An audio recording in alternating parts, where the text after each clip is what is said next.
King Thrushbeard from 50 Famous Fairy Tales. A certain king had a daughter who was beautiful beyond dreams, but so extremely proud and haughty that no suitor was good enough for her. She not only refused to marry every man who came to her, but she also poked fun at them. The king was anxious to get the girl married before her bad manners became so widely known that no man would have her. So he held a feast and invited all the marriageable young men from far and near. When they arrived, they all stood in a row according to their rank. First the kings, then the princes, then the dukes, earls, and last of all the knights.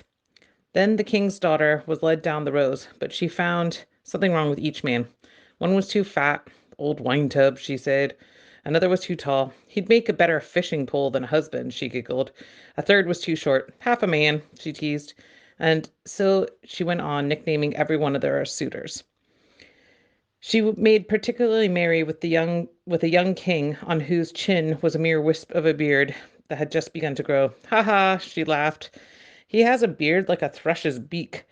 And after that day he went by the name Thrushbeard. However, when the old king saw his daughter was making fun of all the suitors, he became very angry and swore that she would marry the first decent beggar who came to the gate. A few days after this, a musician came beneath the window and sang a few pennies. As soon as the king saw him, he ordered him to be called into the palace. The beggar came into the room, and he was dirty and in ragged clothes, and sang before the king and the princess. When he had finished, he bowed low and said, "A few pennies, your majesty, if my song pleases." The king said, your song pleases me so much that I shall give you my daughter as a wife." The princess was terribly angry and stormed out and wept. But the king said, "I have taken an oath that I will give her to the first decent beggar, and I intend to keep my word." All her tears and temper were in vain, and the princess was married to the beggar musician. When the ceremony was finished, the king said, "I cannot allow a beggar and his wife to remain in my palace, so be off the both of you." The beggar led the princess away, and she was forced to trudge along with him on foot. As soon as they came to a forest, she asked, "To whom does this beautiful forest belong?" An echo replied, "To King Thrushbeard, the true. Were you his bride, you'd rule it too." "Ah, how silly I was," she said. "What a life would be mine if I had been married to King Thrushbeard." Next they came to a meadow, and she asked, "To whom does this green meadow belong?" And the echo answered, "To King Thrushbeard, the true. Were you his bride, you'd rule it too." Then they came along to a great city, and she asked, "To whom does this town belong?" And the echo answered as before. "Ah, what a simpleton I was," sighed the poor princess. "Why didn't I marry him when I had the chance?" "Fie!" exclaimed the beggar. "Shame on you for always wishing you had another husband. Am I not good enough for you?" Finally they came to a very small hut, and the princess said, "Ah, mercy, to whom does this miserable hovel belong?" The beggar replied, "That's my house." The hut was so small that the princess was obliged to stoop even to get inside, and she asked, "Where are the servants?" "Servants!" exclaimed her husband. "You must do all the work here yourself." The princess knew nothing of making fires or cooking, and so the beggar had to set to work himself. As soon as they finished their scanty meal, they went to bed. In the morning, the beggar awakened his wife very early so that she might clean the house. For a few days they lived this way. Then the husband said, "Wife, we can no longer go on without earning a penny. You must weave some baskets." He went out and cut some willows and brought them home, but his wife tried to make them into baskets. The twigs cut her hands and made them bleed. "I see that won't do," said the husband.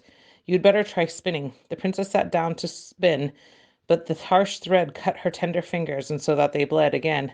"Lack-a-day!" cried the husband. "You can't do a thing, can you? I made a bad bargain by taking you. Now we must try to make a living by selling earthen jars and dishes.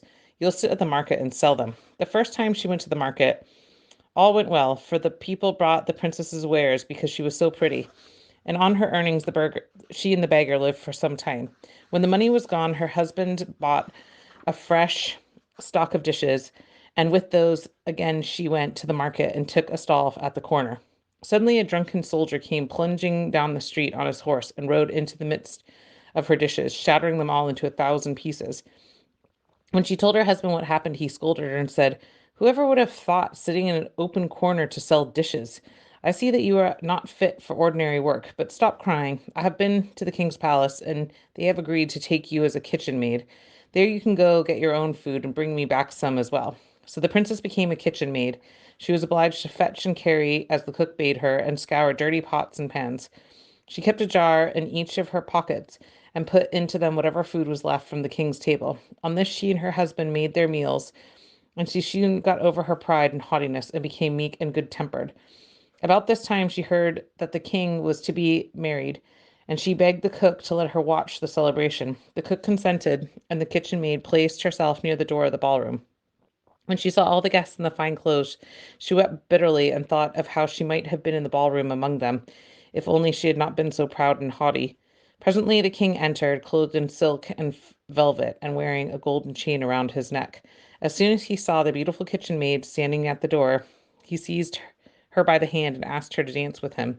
She was so terribly frightened and tried to pull away, for she saw it was the same King Thrushbeard who had courted her and at whom she had laughed.